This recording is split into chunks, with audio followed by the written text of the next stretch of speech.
Hey guys, Anthony for Big 4 Adventures.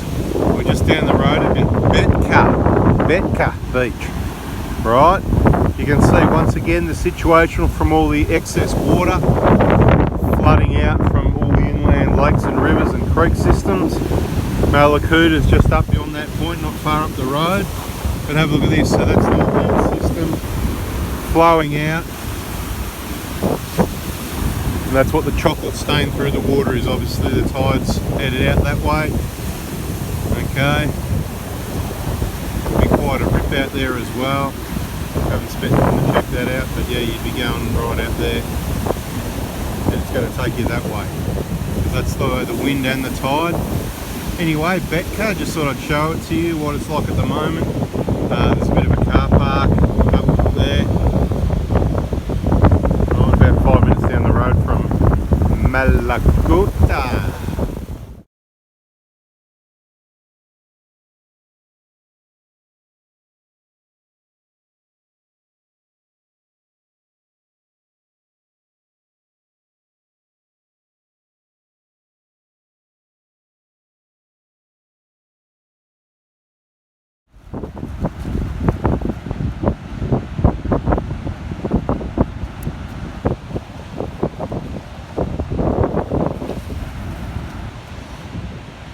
Mega litres of water flowing. Alright, the reason I'm going to do this section of the video, I'm just going to include the blue Polaris, registration number KC944. Bloke on his own, right? His ski's broken down, he's been walking it through from out there, through the rocks and the waves and that. Not a very nice place to have to navigate. He reckons he's alright. I don't know how far he's got to get to, but like, you know, it's not just, even more important on the boats and the jet skis and whatever, to not go alone, even more than when you're traveling the track. So once again, another really important video. Sorry about the wind, I don't even know if you can hear me, but really important to not do these things alone in case you get into trouble. In this case, if you had a couple of jet skis, you should always both be carrying a tow rope. And what can happen then, obviously, you can obviously tow the other ski. You need to be careful of that as well. There's precautions you need to take so you don't flood the ski. Yep, it's not as simple as just towing it, but anyway, that's what it is. I just thought I'd put the rego number in the video in case somebody went missing or whatever, or they want it last seen, whatever. So, big bloke in a black wetsuit, dressed like a seal. Polaris, blue Polaris, KC944. Take care. So just another safety tip while we're on the subject of jet skis and towing jet skis. You've got two options. Tow it very slowly, because basically the water inlet, it's in the jet, it's in the propeller area. That's what forces water through the cooling system, okay? Long story short, you'll flood the engine. You can fill the ski with water also.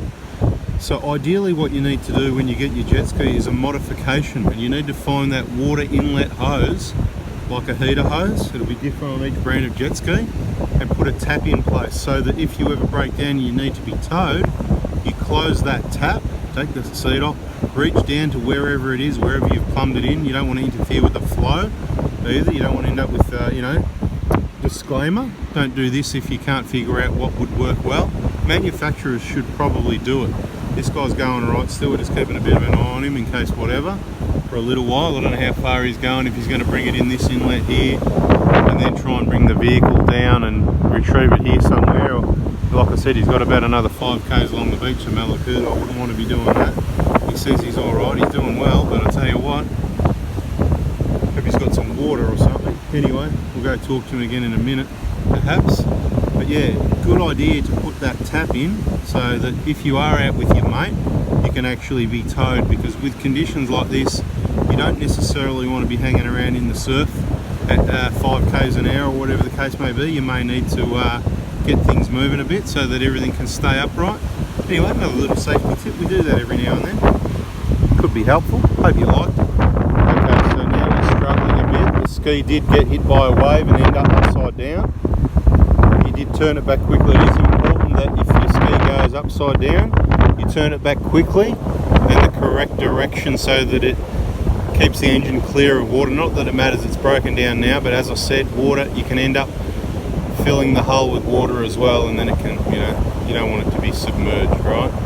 So yeah, he just had a ride of his life there. So yeah, not the best circumstances to be in. And I know you probably can't hear me, but I can't turn off the wind, and this is where we're at. Okay, so I've just walked back from 10 minutes of breaststroke upstream through this rip. We had to bring the jet ski up in the deepest water, which was only about knee deep, and hitting a few, it's all mixed rocks through there. So a bit of adventure after all, so you got to be careful hang around to the end of these videos, because every now and then you get an adventure. So yeah, there was 4 of us. I called in 3 other boys to give us a hand, and took 5 of us, that means. Had a fair workout to get it through this. So I got to about here, it was all under control, and there he is up there. Just going to leave it here somewhere while he works out a plan to retrieve it. Looks like there might be a little ramp there that we can use. Anyway, I reckon that's a video, a bit of entertainment. Thanks for watching. Hit the like button if you learnt something there, a bit of safety information. Don't go alone. Anyway, subscribe, turn the bell, and catch you on the next one.